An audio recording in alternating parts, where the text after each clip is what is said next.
Pengertian perjanjian. Perjanjian merupakan bentuk persetujuan dari dua pihak atau lebih yang saling berjanji untuk mengikatkan diri untuk melakukan sesuatu.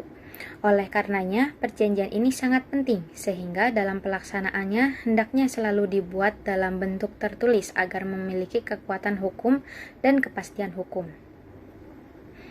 Pengertian perjanjian menurut Kitab Undang-Undang KUH Perdata, pengertian perikatan adalah suatu hubungan hukum antara sejumlah subjek-subjek hukum.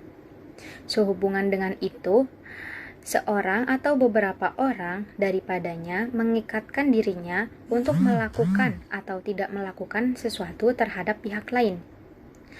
Pengertian perjanjian menurut R. Subekti. Suatu perjanjian adalah suatu peristiwa di mana seorang berjanji kepada orang lain atau di mana dua orang itu saling berjanji untuk melakukan suatu hal. Dari peristiwa ini timbul suatu hubungan antara dua orang tersebut yang dinamakan perikatan. Perjanjian ini menimbulkan suatu perikatan antara dua orang yang membuatnya. Dalam bentuknya, perjanjian ini berupa suatu rangkaian perikatan yang mengandung janji-janji atau sanggupan yang diucapkan atau ditulis.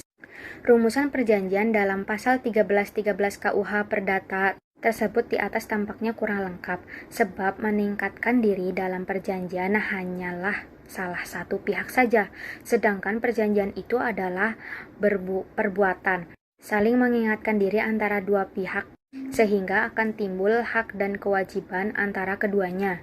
Dalam suatu perjanjian mempunyai unsur-unsur sebagai berikut. Yang pertama, unsur esensial. Dia adalah unsur yang bersifat mutlak, harus ada dalam suatu perjanjian di mana tanpa adanya unsur tersebut, perjanjian tidak mungkin ada. Yang kedua, unsur naturalia adalah unsur untuk perjanjian yang oleh undang-undang diatur tetapi oleh para pihak dapat disingkirkan atau diganti. Dan yang ketiga, unsur aksidentalia adalah unsur perjanjian yang ditambahkan oleh para pihak sementara undang-undang sendiri tidak mengatur tentang hal tersebut.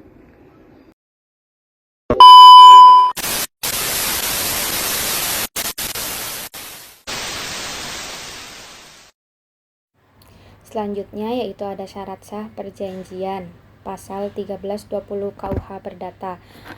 Yang pertama, adanya kesepakatan kedua belah pihak. Tidak terpenuhinya syarat sepakat mengakibatkan kontrak kehendak. Konsekuensinya, kontrak dapat dibatalkan melalui gugatan pengadilan. Cacat kehendak terjadi karena hal-hal berikut. Pasal 1321 KUH Perdata. Yang pertama kehilafan, yang kedua paksa, yang ketiga penipuan. Lalu ada teori terjadinya kesepakatan. Yang pertama teori pernyataan, membuat surat pernyataan. Yang kedua teori offer and acceptance, pihak yang menawarkan dan menerima. Yang ketiga teori pengetahuan, untuk hal-hal yang nilai nominalnya itu tidak besar dan sepakat.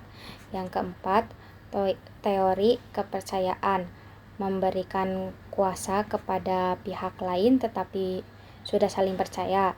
Yang kedua, cakap hukum para pihak, tidak terpenuhinya syarat cakap hukum, artinya perjanjian tidak memenuhi syarat subjektif. Konsekuensinya, kontrak dapat dibatalkan melalui gugatan pengadilan. Orang-orang yang tidak cakap melakukan perbuatan hukum adalah pasal 1330 KUH Perdata. Yang pertama, anak yang belum dewasa berdasarkan umur diatur dalam Undang-Undang Perkawinan 18 tahun. Yang kedua, orang di bawah pengampuan atau orang dewasa yang tidak mampu melakukan perbuatan hukum secara pribadi.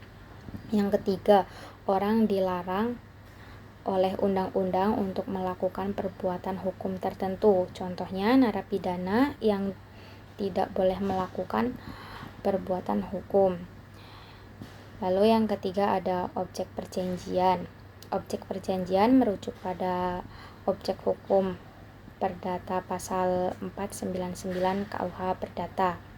Segala sesuatu yang di dalamnya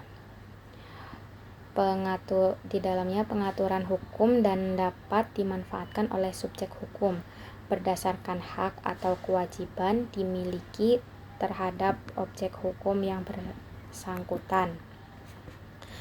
Yang keempat ada kausa halal.